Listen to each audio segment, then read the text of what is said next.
Hi, Mrs. Smith. I'm Megan. I'm going to be taking care of you today. Could you give me your name and date of birth, please? Deborah Smith, 5'11", I'm 70 years old. Great. What brings you in today? Well, over the last year or so, I've been having some stomach issues.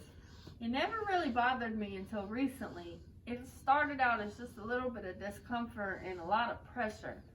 I also feel like I've got a lot of bloating and a lot of gas. But recently, my stomach seems to have doubled in size, and I'm having a hard time eating because I always feel like I'm so full. Any changes in your bowel urinary habits? I've had some problems with both. I just figure it might be because I'm not eating and drinking as much due to feeling like I'm full all the time. Okay, got it. Have you happened to had any menstrual changes? Honey, I ain't had a period since '02.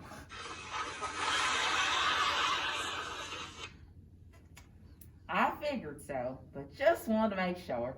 I'll go speak with Dr. Ron and see what he ought to do going forward. Hi, Dr. Ron. Hi, Megan. Miss Smith in room 3 is a 70-year-old female. She has a history of the abdominal discomfort and pressure. Recently, she has started to suffer from what seems like ascites. She's having problems with fullness as well, which is interfering with her ability to eat and drink. Okay, well, we need to run some tests to rule out ovarian cancer. Her symptoms sound pretty consistent with advanced ovarian cancer, and her age puts her at a higher risk.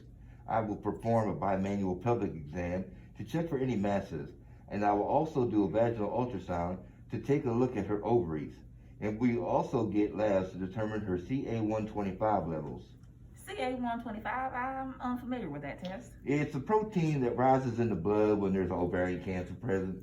Okay, I'll make sure to get those in her chart. Are you going to go speak with her now? Yeah, I'm on my way right now. Yeah, Herbert, I don't know. Oh, I'll call you in a little bit. Okay, all right, fine. Hi, Miss Smith. I'm Dr. Ron. Nurse Megan gave me a rundown of your symptoms, and I want to rule out some things with some tests. I'd like to do a pelvic exam and get an ultrasound and some blood work. That sounds a little scary. I know it can be a little frightening at first. We do not know anything yet. We just would like to cover all our bases. Is there anything I can do for you right now? Well, I'm going to need to call my daughter and my boyfriend, Herbert. We got a trip planned to Hawaii in September, and this better not get in the way of that. Oh, well, we'll do our very best to make sure that it doesn't, Miss Smith. All right. Hey, Dr. Ron. Yeah. I have the results for Deborah Smith's labs and her ultrasound. Okay. Unfortunately, just as I suspected, she does indeed have ovarian cancer. I'll go in and speak with her and deliver the news. Okay. Okay, Deborah, I got your results back. Unfortunately, you do have ovarian cancer, and it seems to be pretty advanced. Well, at least I'm too old to be having any babies. You just better not tell me that I'm not going to Hawaii. Well, we have a couple of options going forward as far as treatment.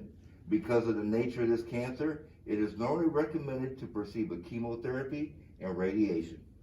My sister had cancer. She was awfully sick and in so much pain. Thankfully, she recovered, but I don't want to go through that. I won't sugarcoat it for you. It can cause some unwanted side effects such as nausea, and you will be in pain. We will make sure you have extra anti-nausea medication such as Zofran and something for the pain like oxycodone. Oxycodone? How much of that do I need to take? Well, I would give you 8 milligrams of Zofran and probably 15 milligrams of oxycodone. Is there anything else we can do? My sister lost all her hair and was terribly sick, and I don't want my Herbert to see me like that. We're going to Hawaii, Dr. Ron. I got a new bathing suit, and I'm trying to look good. Another option would include an abdominal hysterectomy. And given the fact that you are past your childbearing years, I believe that may be the best option. Yeah, take it all out. I don't want it anyways. Okay, Deborah, you hang tight. I will be with the nurse and have her come in and speak with you. I'm sorry for giving you the bad news. It's all right, honey, as long as I'm still going to Hawaii. One. Herbert, I got cancer. We going to Hawaii. Oh, all right, I'll talk to you later. Okay, bye. Oh, I'm sorry. Hi, Deborah. I spoke with Dr. Ron. He informed me of your diagnosis. I know it can be really hard to hear. How are you feeling right now? Oh, I'm all right, honey. I'm old. These things happen. I just better be getting my butt on a plane to Hawaii here in a few months, or that's when we're gonna have a real problem.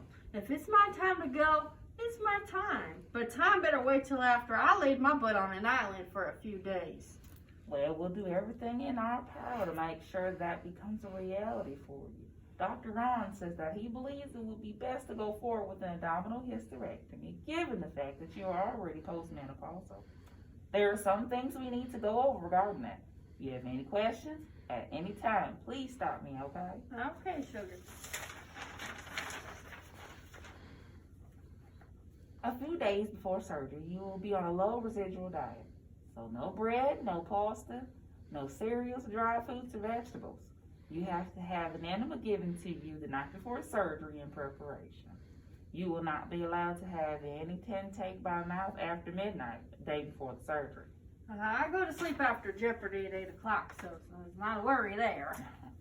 After surgery, you will be instructed to do a lot of coughing and deep breathing to keep airways clear and moving freely.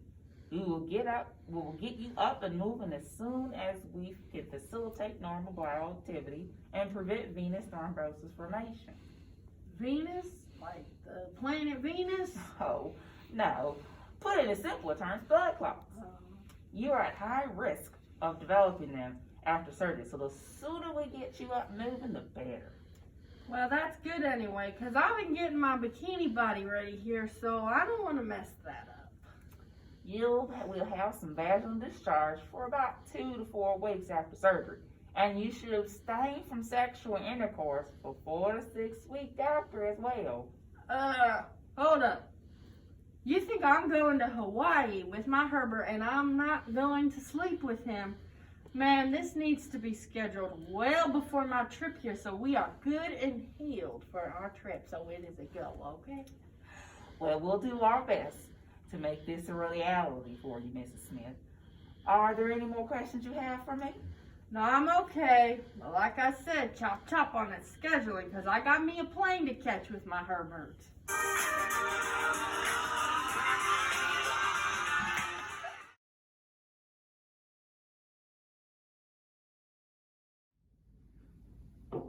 Come in.